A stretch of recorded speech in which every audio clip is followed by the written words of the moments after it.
When my 35-year-old son found out that I had inherited $15 million, his wife coldly declared, "That old man doesn't deserve that kind of money. It should be ours." They demanded that I give it all to them, claiming that they deserve it more.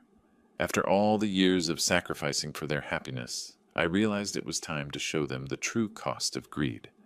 What happened next made them regret every word. Before we continue, please subscribe to the channel and let us know where you are listening in the comments. The crystal stemware clinked softly as Michael cleared the dinner plates, his movements careful around the remnants of our Christmas feast. Turkey bones gleamed under the warm dining room light, and Ashley sat across from me, her smile still painted on, but her eyes calculating something I couldn't quite read. "Dad, you really outdid yourself tonight," Michael said, balancing 3 plates in his hands. That's when it happened. His elbow caught the corner of my briefcase. The leather case tumbled from the side table, spilling its contents across the hardwood floor. Legal documents scattered like fallen leaves, and I watched Michael's face change as his eyes landed on the top sheet. His breath caught, sharp, audible. 15. He couldn't finish the sentence. I moved quickly, dropping to my knees to gather the papers, but Ashley was already leaning forward, her neck craned to see. The Christmas tree lights reflected off the white pages as I tried to collect them, my hands suddenly clumsy. "Dad?" Michael's voice cracked like a teenager's. Did I read that right?" Ashley's fork clinked against her plate as she set it down with surgical precision. "Read what right, honey?" I straightened, the documents pressed against my chest. "It's nothing that concerns—" $15 million? Michael's words tumbled out in a rush. "The inheritance document says $15 million. The silence that followed felt dense, like the air before a thunderstorm. Ashley's painted smile finally cracked, revealing something hungrier underneath. "Your brother?" she asked, her voice suddenly gentle, probing. "The one who passed away?" I nodded, settling back into my chair with the papers now safely in my lap. "Harold died 3 months ago. The estate finally cleared probate last week." Michael sank into his chair as if his legs had given out. 15 million. You never mentioned—" Ashley's hand found Michael's arm, her fingers drumming against his sleeve. "I mean, we knew your brother was successful, but—" I folded the papers carefully, deliberately. "Harold built his software company from nothing, sold it 2 years before he died." My voice sounded strange in my own ears, distant. "He never married? No children? I was his only family." Ashley's eyes never left the documents in my hands.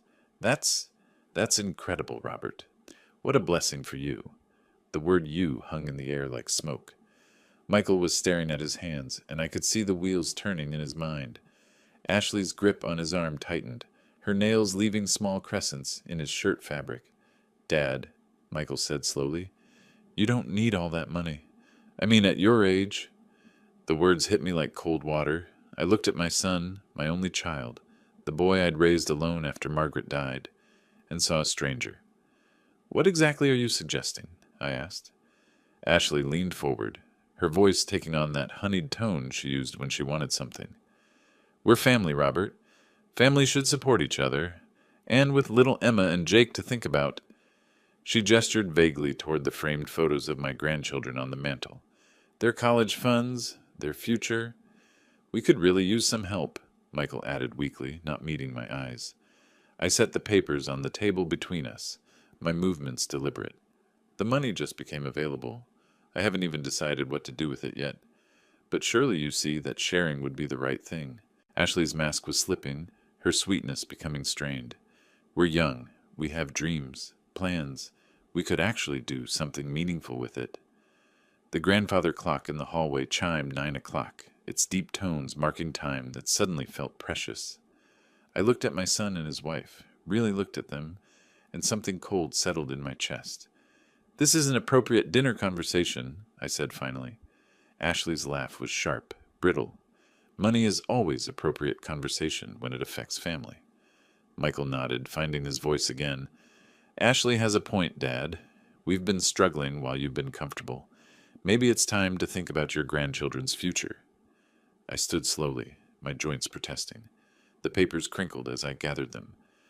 "I think we should finish cleaning up. You're staying the night, aren't you? The guest room upstairs is ready." Ashley and Michael exchanged a look. Quick, loaded with meaning I was only beginning to understand. "Of course we're staying," Ashley said. "We have so much more to talk about." I headed toward my bedroom, the documents clutched in my hand, leaving them to finish the dishes. Behind me, I heard their whispered conversation starting again, urgent and hungry. The house suddenly felt very small. I lay in my bed, staring at the ceiling as the digital clock cast its green glow across the room. 11:43 p.m. 4 hours since dinner ended, and sleep felt as distant as the moon outside my window. The old house creaked around me, settling into the December cold. Above my head, footsteps moved across the guest room floor, soft but deliberate. Then voices, muffled through the thin ceiling that had never been properly insulated. I tried to ignore it at first. They were married. They needed to talk. But Ashley's voice cut through the floorboards with an edge that made me sit up. "Old man doesn't deserve $15 million. My blood went cold. I held my breath, straining to hear more. "Ashley, keep your voice down." Michael's whisper was barely audible. "He's asleep, Michael. And I'm right. He's wasted his whole life being ordinary, working that boring engineering job, living in this tiny house." Her voice dripped with disdain. "We're young. We could actually do something with that money." The floorboards creaked as she paced. I pressed my ear to the ceiling, my heart hammering against my ribs. "Maybe you're right," Michael said, and those 4 words shattered something inside my chest. "He has been pretty selfish with money lately. Remember when we asked for help with the car payments? He acted like we were asking for the world." Selfish. My son called me selfish. I gripped the sheets so hard my knuckles went white. "Exactly." Ashley's voice grew stronger, more confident. "We've struggled while he's been sitting comfortable. That inheritance should be shared. We deserve it more than he does." "But how do we convince him?" Michael asked. "You saw how he reacted tonight." "Leave that to me." Ashley's tone turned calculating. "Men his age can be influenced, especially when they're lonely. And if gentle persuasion doesn't work." She paused, and I heard her sit down on the bed above me. "We have options." "What kind of options?" "Legal ones. Think about it. He's getting older, maybe not thinking as clearly. We could contest his mental state, claim undue influence from Harold. There are precedents." My hands began to shake, not from fear, but from a rage so pure it felt like ice in my veins. "I don't know, Ashley. That seems extreme." $15 million, Michael. 15 million. That's extreme wealth for someone who'll probably be dead in 10 years anyway. The casual cruelty of it hit me like a physical blow. 10 years. That's all the life she figured I had left, and even that felt too long to her. "We could pay off the house, buy a new car, take that trip to Europe we've always talked about," she continued, her voice dreamy now. "Emma and Jake could go to private school. We could actually live." "What if he says no again?" Ashley's laugh was soft and dangerous. "He won't. Trust me, I know how to handle men like your father. He's been alone too long. He's vulnerable. A little guilt about not being there for his grandchildren. Some tears about our financial struggles. He'll cave." Above me, the bed springs squeaked as Michael joined her. "You really think we deserve that money more than him?" he asked. "I know we do. What's he going to do with it? Sit in this house and count it? We have our whole lives ahead of us. He's had his chance." The clock read 12:17 a.m. when their voices finally faded to whispers, then silence. I lay there until dawn broke through my curtains, processing every word, every casual dismissal of my worth, every cold calculation of my death. By the time I heard them stirring above me around 7 a.m., something fundamental had changed inside me. The loving father who had sacrificed everything for his ungrateful son was gone.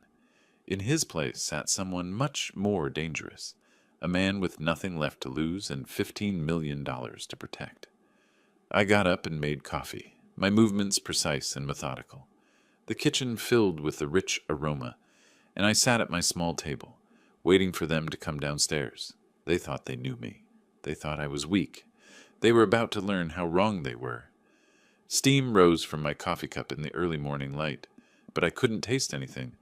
The kitchen felt different somehow, smaller, like the walls had moved closer during the night. Above me, I heard Ashley and Michael stirring, their voices low and conspiratorial. I closed my eyes and let myself remember. Margaret's hospital room 10 years ago, the machines beeping their steady rhythm while I held her cold hand. She was dying, and we both knew it, but Michael had only visited twice in 3 weeks. "Take care of Michael," she'd whispered, her voice barely audible. "But don't forget to live for yourself, Robert." I'd promised her I would. Another lie I'd told myself. When Margaret died, Michael had been too grief-stricken to help with funeral arrangements. I'd chosen the casket, written the obituary, organized the service. He'd shown up in a wrinkled suit, dry-eyed, and left immediately after the burial to process with Ashley. I'd grieved alone. Before that, college. 4 years of 80-hour weeks at the engineering firm, taking every overtime shift, every weekend project. $80,000 in student loans I'd co-signed, then paid myself when Michael couldn't find steady work after graduation. He'd graduated summa cum laude and thanked his professors, his girlfriend, his study group. He'd forgotten to mention me in his speech. I'd watched from the back row, proud and invisible. 5 years ago, the house. Michael and Ashley had been renting a cramped apartment, complaining constantly about noisy neighbors and thin walls. Ashley had dropped hints about home ownership like breadcrumbs, leading me exactly where she wanted me to go. "If only we had help with a down payment," she'd sighed. "The market is so competitive." I'd liquidated my retirement investment account. $150,000, my security, my future, handed over so they could have granite countertops and a 2-car garage. Ashley had said thank you once, then immediately started hinting about furniture money. I'd continued renting my 1-bedroom place while they hosted dinner parties in their spacious home. But the daily sacrifices hurt more than the big ones. $2,000 a month in emergency loans that were never repaid. Free babysitting every weekend while they went out to expensive restaurants I couldn't afford. Grocery shopping for their family during Michael's frequent unemployment spells. Car repairs, medical bills, vacation funds. I'd been an ATM with a heartbeat. Last month, Michael had complained that my house was too small for family gatherings. Ashley had rolled her eyes at my Christmas gifts, practical things I'd saved for months to buy. "Dad always gets such boring presents," she'd told her sister on the phone, not knowing I was listening from the kitchen. I opened my eyes and calculated in my head. 35 years of sacrifice. College, the house, monthly support, emergencies, gifts, babysitting, groceries. Over $400,000. My entire savings, my retirement, my future, all given freely to a son who saw me as selfish. Margaret would be ashamed of what Michael had become, but she'd be more ashamed of me for enabling it. I'd created this monster by being too generous, by teaching Michael that love meant money, that family meant taking without giving back. Now they wanted my brother's inheritance too. $15 million they'd never earned, never deserved. The coffee had gone cold in my hands. Sunlight streamed through the kitchen window, illuminating the photo of Margaret on the counter. Her smile looked sad in the morning light, disappointed. I heard footsteps on the stairs, Ashley's heels clicking against wood, Michael's heavier tread behind her. They were coming down for breakfast, ready to continue last night's conversation. But the man who'd overheard their plans wasn't the same man who'd raised an ungrateful son. That generous, naive father had died somewhere between midnight and dawn.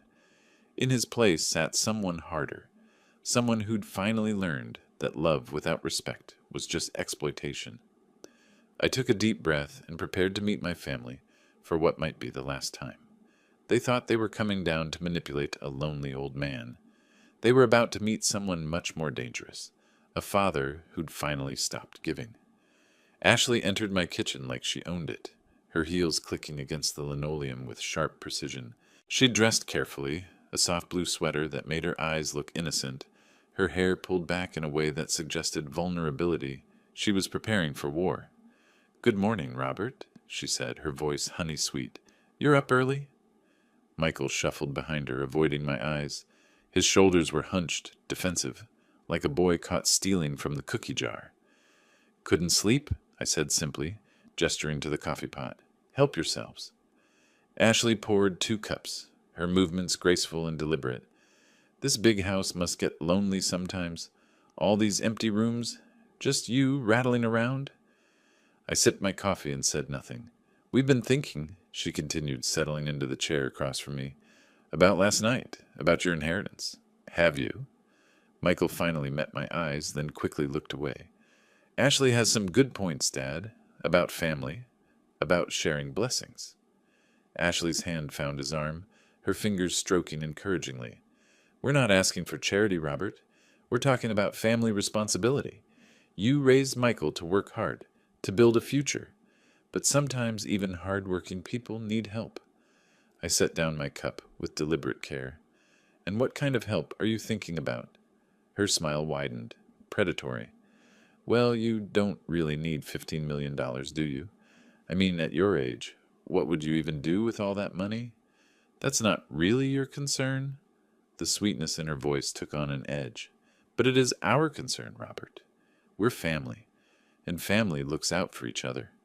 Michael leaned forward, finding his courage. "Dad, think about Emma and Jake. Their college funds, their future. Don't you want to help your grandchildren? I've been helping them their entire lives. I've been helping you both for decades." Ashley's mask slipped slightly. "Sure, you've helped here and there. But this is different. This is real money. Life-changing money. For whom? For all of us." Her voice rose. Then she caught herself, forcing the smile back. "We're young, Robert. We have dreams, plans. We could actually do something meaningful with that inheritance." I stood slowly, walking to the window that overlooked my small backyard. The December morning was gray and cold, matching my mood. "You know what I think," I said without turning around.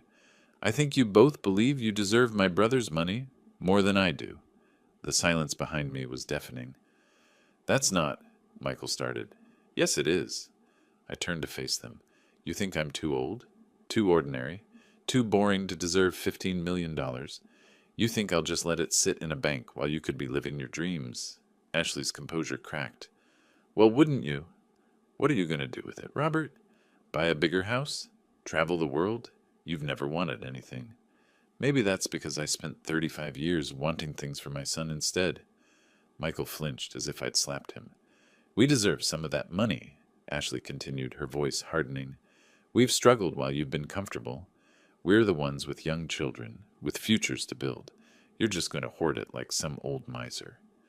"Based on what do you deserve it?" I asked quietly. "Based on being family," she snapped. "Based on being young and full of potential instead of old and useless."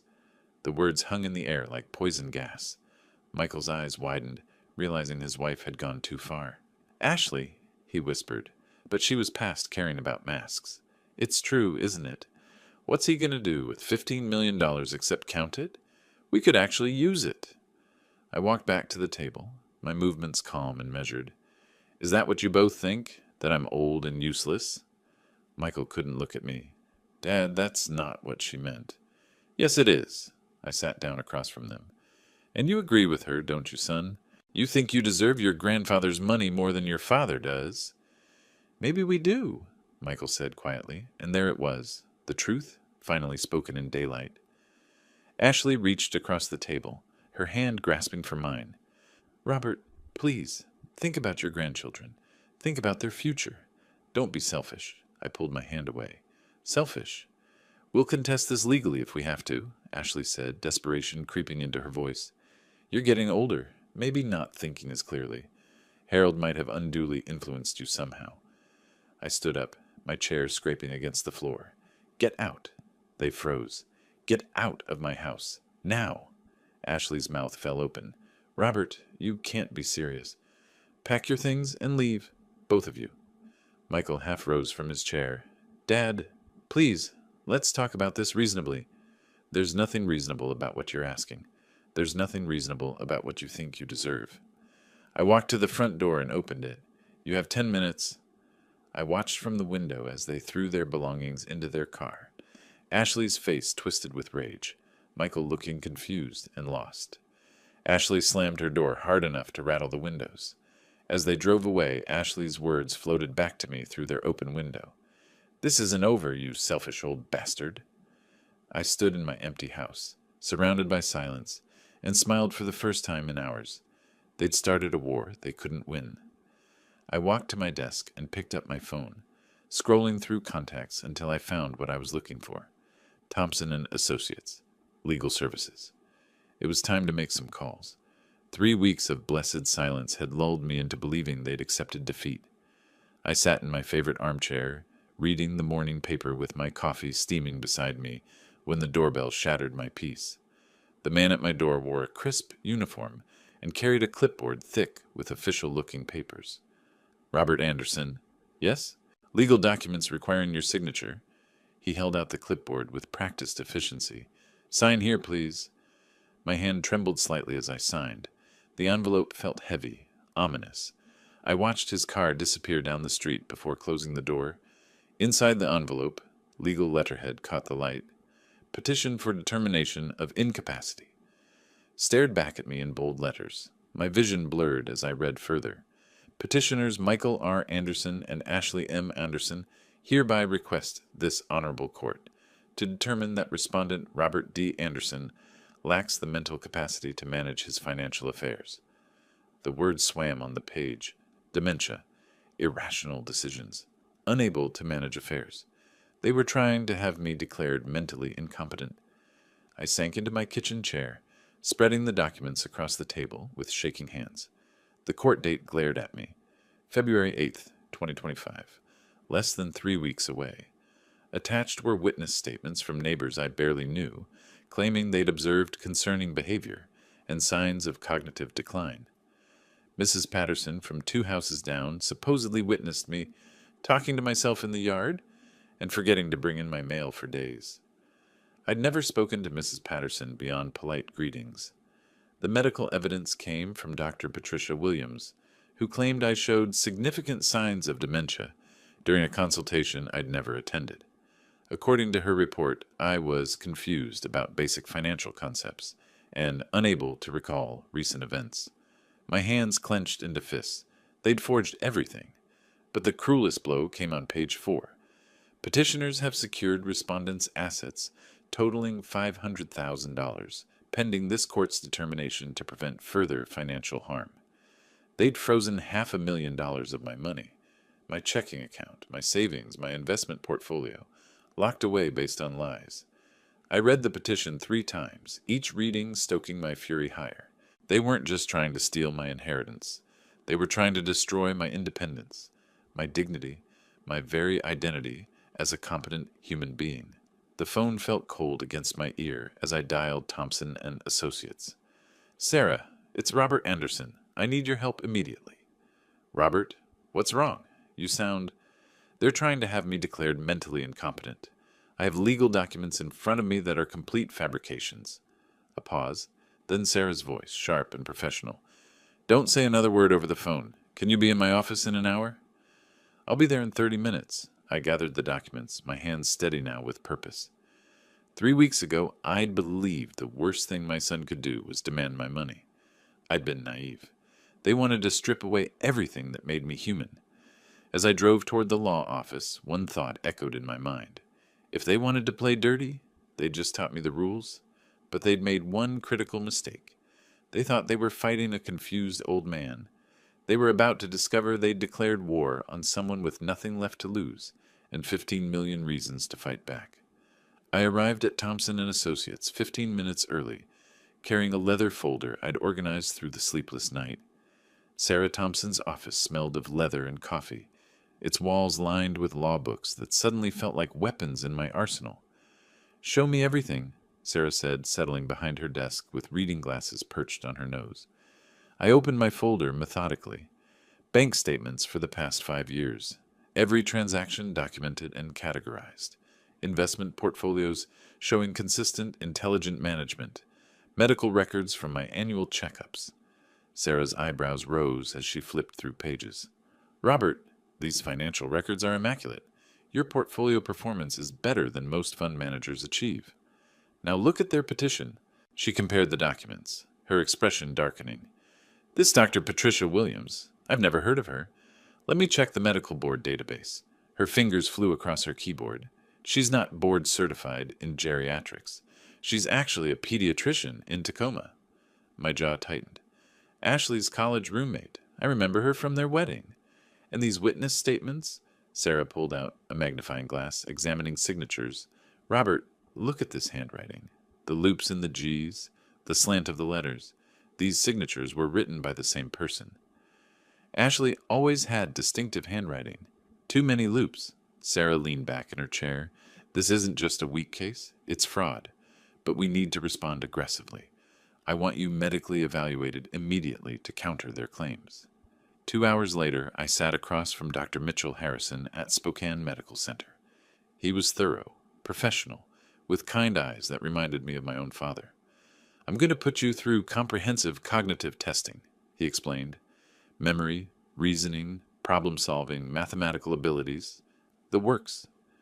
The tests felt like mental gymnastics.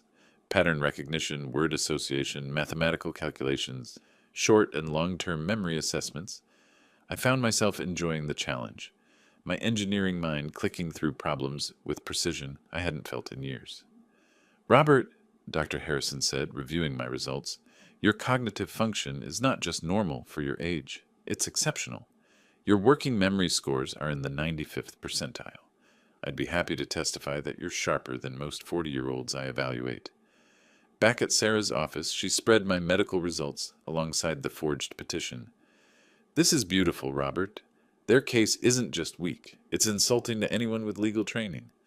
I pulled out my phone and showed her screenshots I'd taken overnight. I recorded several conversations with Michael and Ashley over the past 2 years. Washington is a one-party consent state. Sarah's eyes lit up. What kind of conversations? Ashley discussing my money, calling me selfish for not giving them more. Michael agreeing with her, talking about what they'd do with my inheritance. And the night after Christmas, I recorded them through the ceiling, planning this whole scheme. Robert, you've just handed me everything we need to not only dismiss their petition, but file criminal charges for fraud and elder abuse. She pulled out a legal pad, writing rapidly. We file a motion to dismiss with prejudice by 5 p.m. today. Tomorrow morning, we file a defamation countersuit and report the fraud to the district attorney's office. By the end of the week, they'll be begging you to forgive them.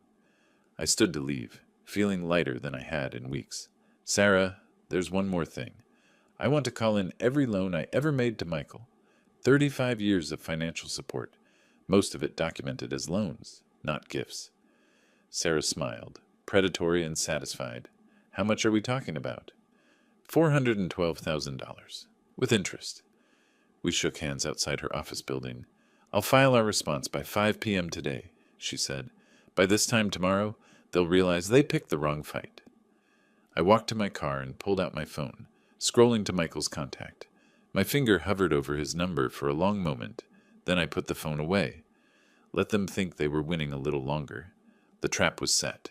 Now I just had to wait for them to walk into it. Returning home from the law office, I loosened my tie with deep satisfaction. For the first time in weeks, I felt in control. I went to my home office, the converted spare bedroom where I'd balanced budgets and planned projects for 30 years, and turned on my computer.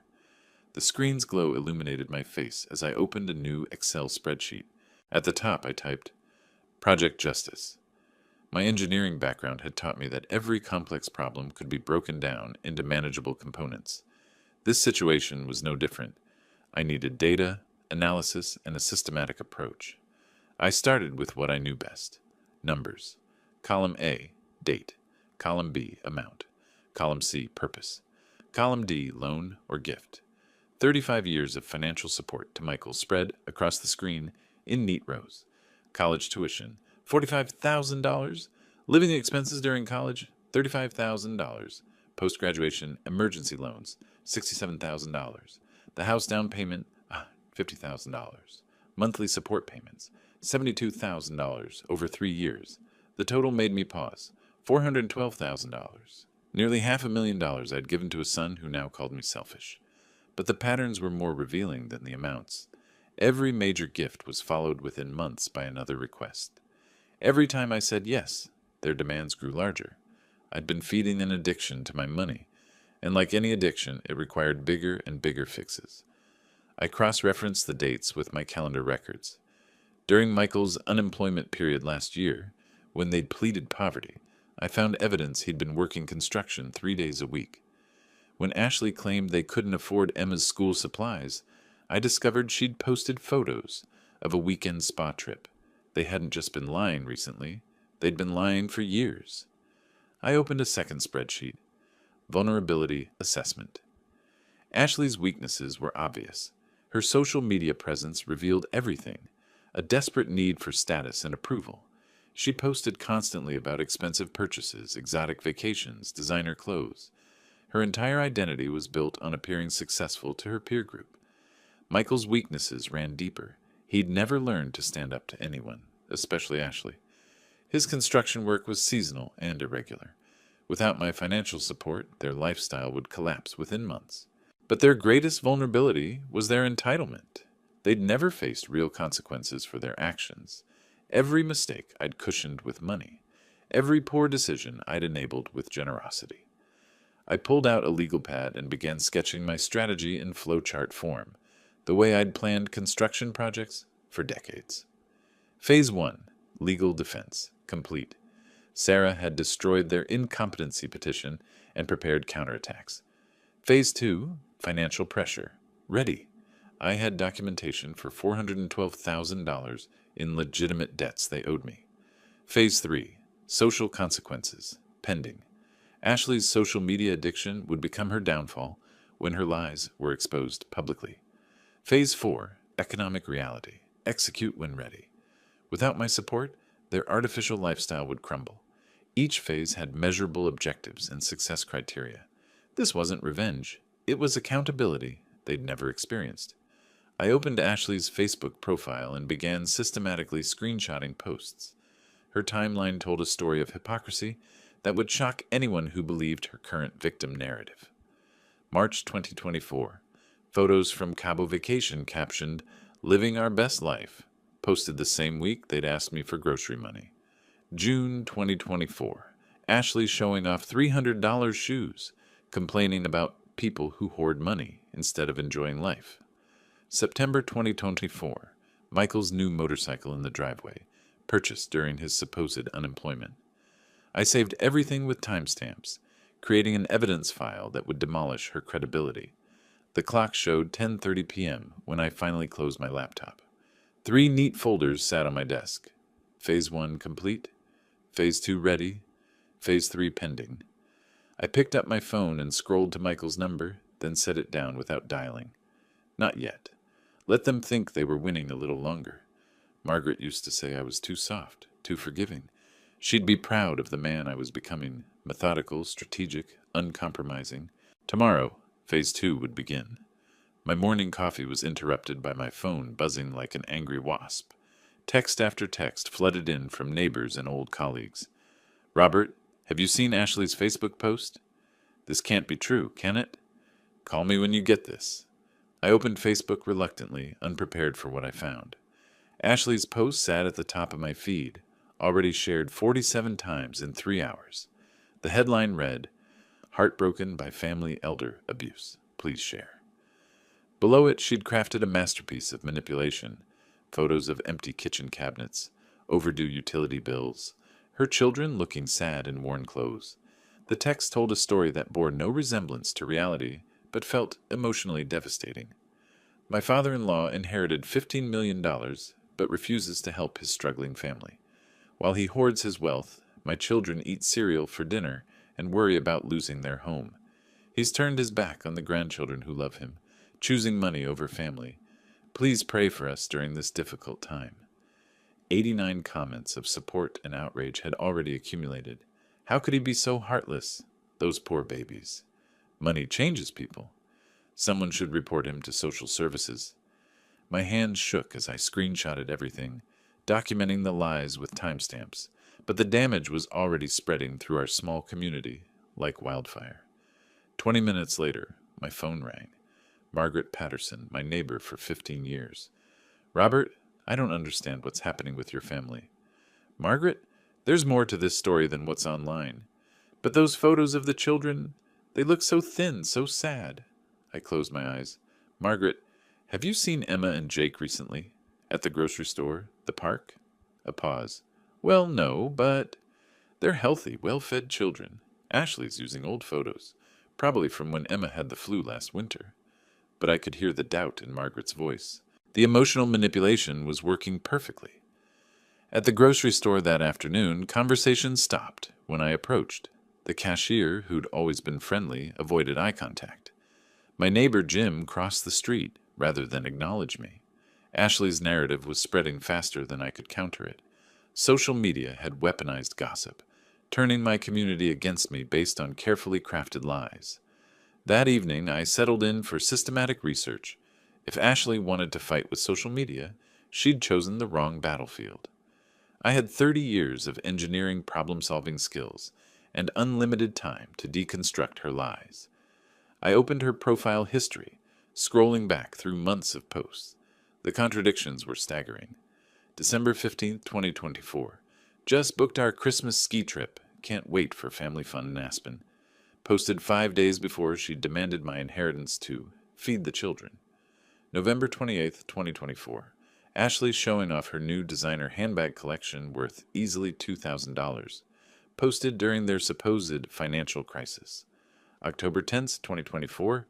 Michael's hunting photos with expensive new equipment. Captioned, "New gear for the season."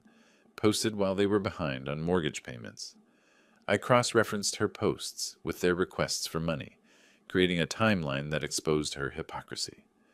Every claim of poverty was contradicted by evidence of extravagant spending. But Ashley's masterpiece was her friend network, dozens of equally entitled suburban mothers who fed off drama and outrage. They shared her posts without fact-checking, adding their own embellishments to the story. "I always knew there was something off about that old man," wrote her friend Jennifer. "Rich people are so selfish," added Maria. "Those children deserve better." I screenshotted everything, building a comprehensive file of their lies and contradictions. But more importantly, I was learning the rules of their game. They thought social media was about emotions and manipulation. They were right. But they'd forgotten that every post, every comment, every share left digital fingerprints that could be traced, documented, and used as evidence. By 11 p.m., I had 47 screenshots of contradictory posts, 23 examples of financial hypocrisy, and 15 instances of outright lies about their circumstances. My phone showed 23 missed calls from community members, some concerned, others accusatory, but I didn't respond. Not yet. I opened my laptop and began typing. To my friends and neighbors. Then I stopped, deleting the words. Tomorrow would be soon enough. Let Ashley dig herself deeper first. Every lie she told, every exaggeration she shared, every manipulation she posted was ammunition for my eventual response. She thought she was winning the war for public opinion. What she didn't realize was that she was creating the evidence that would destroy her credibility completely. The trap was almost ready. I just needed her to walk a little deeper into it. The community center buzzed with unusual energy as I arrived for our monthly neighborhood association meeting. Ashley had requested this gathering focus on elder abuse awareness, her final trap, she believed. But I'd also requested 15 minutes to address recent misunderstandings. My manila folder, labeled Financial History, 1995-2025, felt substantial in my hands. Ashley had transformed the front of the room into a dramatic presentation space. Poster boards displayed blown-up photos of empty cabinets, overdue bills, and sad-looking children.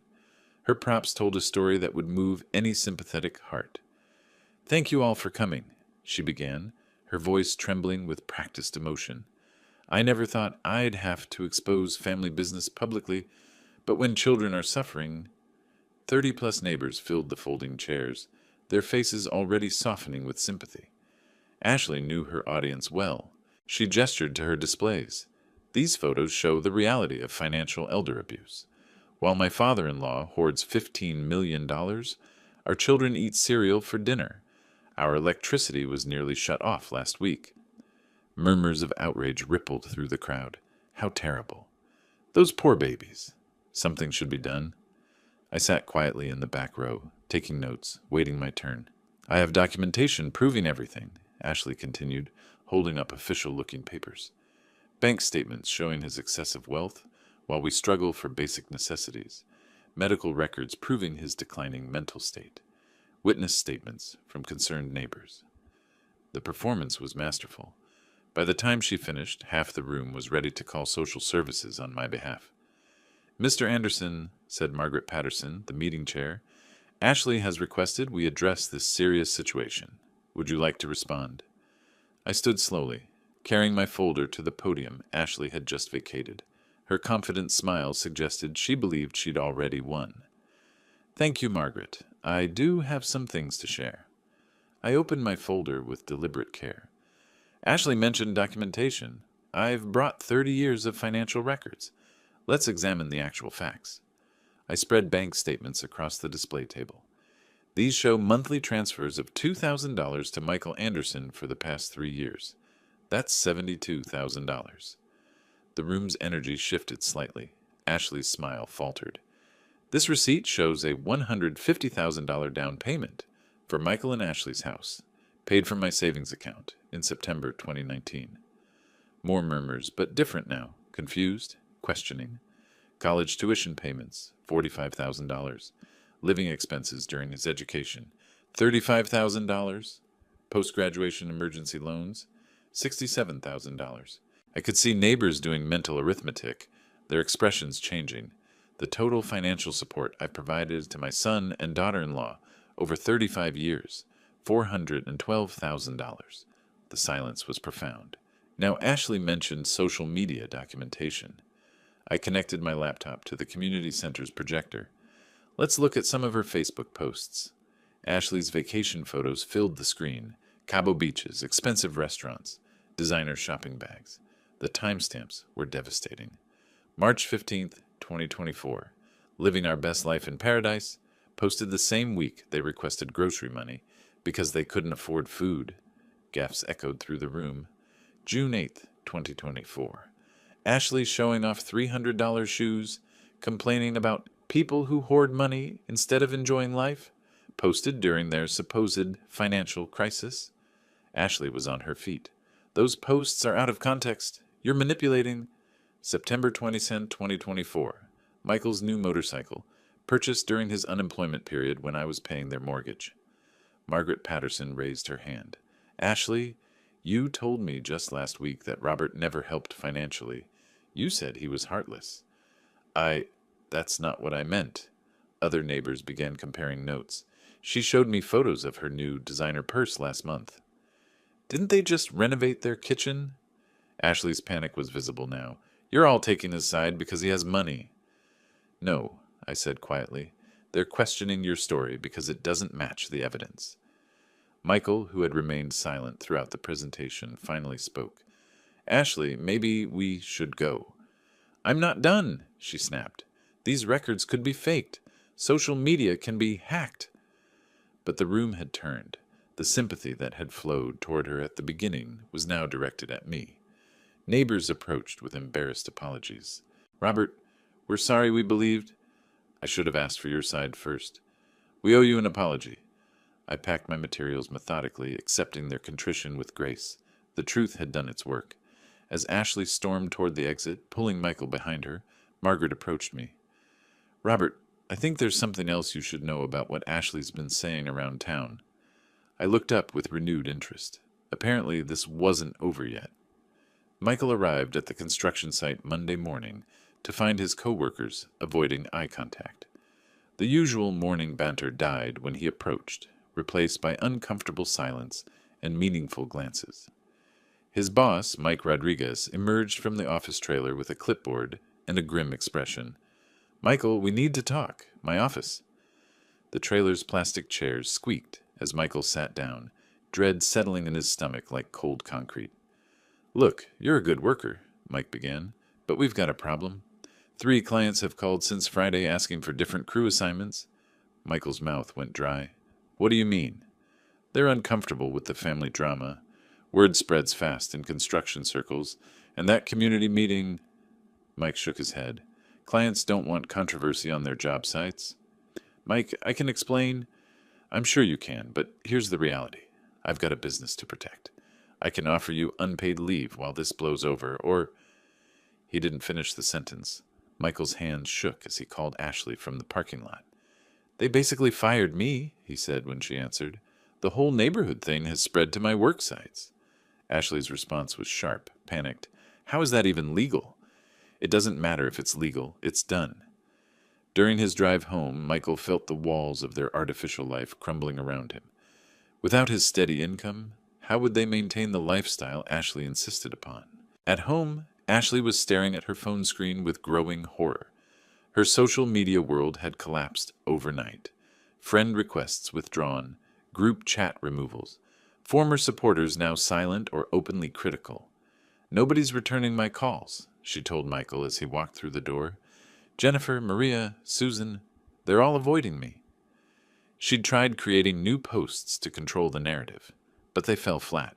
Her credibility was destroyed. The community had seen the evidence, done the math, and reached their own conclusions. At the grocery store that afternoon, former friends crossed aisles to avoid her. Conversations stopped when she approached. The social isolation was complete and devastating. Back home, Ashley spread their bills across the kitchen table like a grim puzzle. Without Michael's income, the numbers didn't work. Credit card statements revealed their complete dependence on Robert's financial support, money that would never come again. We can't survive without his help, she admitted, the words bitter in her mouth. We've been living beyond our means for years. Michael stared at the evidence of their financial irresponsibility.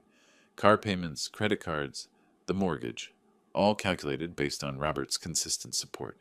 Without it, they faced disaster within months. By evening, desperation drove them to Robert's door.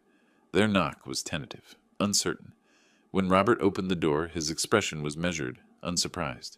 We need to talk, Ashley said, attempting her old manipulation tactics. I think we may have misunderstood some things. Robert stepped aside to let them enter, but his body language remained distant.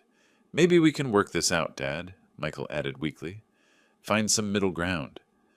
They sat in Robert's living room like supplicants before a judge. Ashley tried tears, guilt, family obligations. Michael attempted father-son bonding and shared memories. Robert listened patiently, then responded with devastating calm. Ashley, you called me mentally incompetent. You tried to have me declared incapable of managing my own affairs. You lied to our entire community about my character. But we could drop all that legal stuff, Ashley interrupted. We just need some help getting back on our feet. I helped for 35 years. You responded by calling me selfish and senile. Michael leaned forward desperately. Dad, please, we're family. Robert's laugh was cold. Family doesn't forge documents. Family doesn't try to steal inheritances. Family doesn't humiliate each other publicly. Ashley's composure finally cracked. We'll lose everything.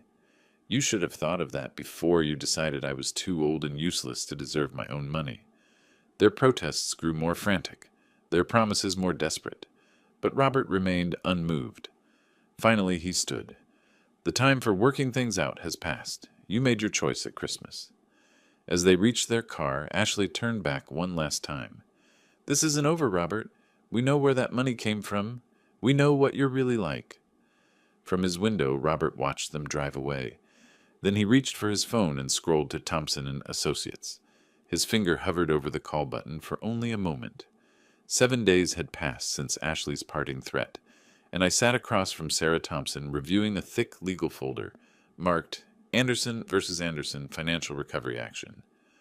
Robert, this is the most comprehensively documented debt recovery case I've ever seen, Sarah said, spreading financial records across her conference table. 30 years of meticulous record-keeping. I'd spent the week compiling everything, every loan agreement, every promissory note, every witness signature. My engineering background had served me well. I documented their financial dependence with scientific precision. The legal basis is rock solid, Sarah continued. These weren't gifts. They were structured loans with clear repayment terms. Your son signed acknowledgments for every major transfer. The numbers were staggering. Principal amount, $280,000 in documented loans over 15 years. Interest at standard personal loan rates, $147,000. Total debt, $427,000. They challenged your mental competency, Sarah said, organizing the papers. Now they face the consequences of that decision. No judge will call this harassment after what they attempted. I nodded, feeling the satisfaction of a well-executed plan. They wanted my money. Now they can pay for what they've already received. The legal documents were prepared with ruthless efficiency. Demand for immediate payment, in bold letters. Asset attachment orders for their house and vehicles. 30-day ultimatum before forced bankruptcy proceedings. The process server will deliver these by 2 p.m., Sarah said. By tonight, they'll understand their position completely. At their home, Ashley was sorting through more unpaid bills when the doorbell rang. The uniformed man's clipboard looked ominously familiar. Ashley Anderson, legal documents requiring your signature. Her hands trembled as she signed, Michael appearing over her shoulder as she opened the envelope. $427,000? Ashley's voice cracked on the amount. Michael grabbed the papers, scanning rapidly through legal terminology he barely understood.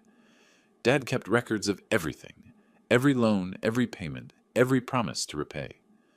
They called 3 different lawyers that afternoon. Each consultation confirmed their worst fears.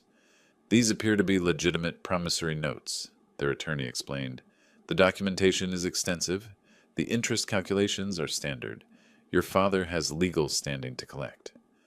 Ashley paced their living room frantically. He planned this whole thing. Every dollar he gave us was a trap. No, Michael said quietly, finally understanding. Every dollar was a test. We failed. Their house equity barely covered half the debt. Their cars were worth maybe $30,000 combined. Ashley's designer possessions couldn't dent the remaining balance. The bankruptcy lawyer was blunt. You have 30 days to negotiate or face forced liquidation of assets. Your father holds all the leverage. That evening I sat in my study reviewing the completion of my strategic plan. Sarah called with an update. Documents delivered successfully. Their lawyer has already reached out, asking about negotiation possibilities. I leaned back in my chair, thinking of Margaret's final words before she died.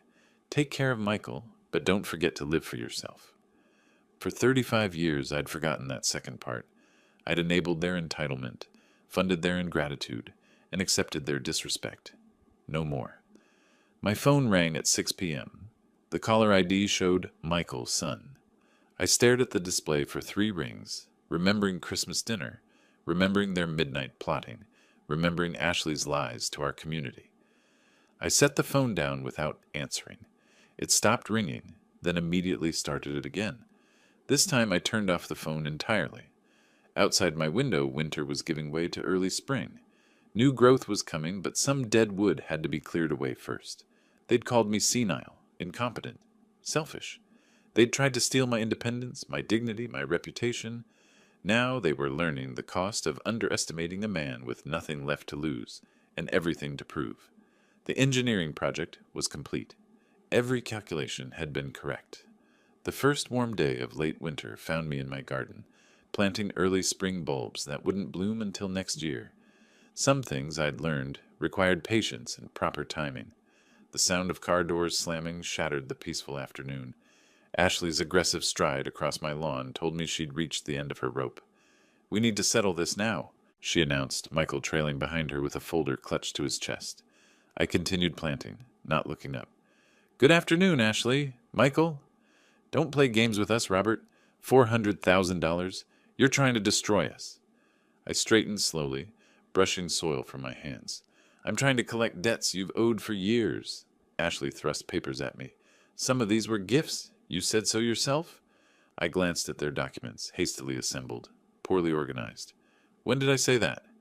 Christmas presents, birthday money, help with groceries, were documented as loans with your husband's signature. Would you like to see the original promissory notes?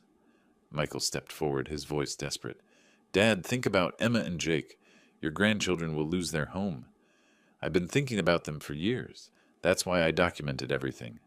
I met his eyes directly. I planned for the possibility you'd become ungrateful. Ashley's face contorted with rage. You planned this from the beginning. I planned for accountability. I hoped it would never be necessary. Michael's shoulders sagged. Ashley, we need to stop. This isn't working. Don't you dare give up now, she snapped at him. But something had changed in Michael's expression. For the first time in years, he was looking at the situation clearly. Dad, we were wrong. Completely wrong about everything. Ashley whirled on him. Michael, what are you doing? I'm apologizing to my father for 30 years of taking him for granted. Michael's voice broke. I'm recognizing that you've been manipulating both of us. I've been fighting for our family. You've been fighting for money. There's a difference. I watched my son assert himself against his wife for the first time in their marriage. The moment felt both heartbreaking and hopeful. Michael, I'm offering you a choice, I said quietly. Accept responsibility for what you owe and work out a payment plan, or face bankruptcy with Ashley. But the free money stops today. Ashley's eyes blazed with fury. Choose, Michael, him or me. Michael looked between us, his wife of 10 years and the father who'd sacrificed everything for him. The decision took longer than it should have, but when it came, it was clear. I choose what's right. Finally. Ashley's scream of rage could probably be heard 3 blocks away. Fine! Destroy each other! I won't be your servant, Michael, and I won't watch you grovel to him. She stormed to their car, throwing her folder onto the ground. Papers scattered across my lawn like fallen leaves. If you're not in that car in 30 seconds, don't bother coming home. Michael watched her engine start, her tires squeal as she reversed out of my driveway. He made no move to follow. She'll come back, he said quietly. Probably. The question is whether you'll take her back. He knelt beside me, picking up one of the spring bulbs. Can I help with the planting? I handed him a small shovel. These won't bloom until next spring. Some things take time to grow properly. We worked in comfortable silence as the sun began to set. My son, really present for the first time in decades, learning to plant seeds that required patience and faith. Dad, he said eventually, I don't know how to apologize for 35 years of selfishness. Start with today. Make different choices going forward. The debt. I'll pay every penny back. It might take years. I know you will. That's why you're here planting flowers instead of driving away with Ashley. The golden hour light made everything look possible again. A father and son working together, finally understanding what family actually meant.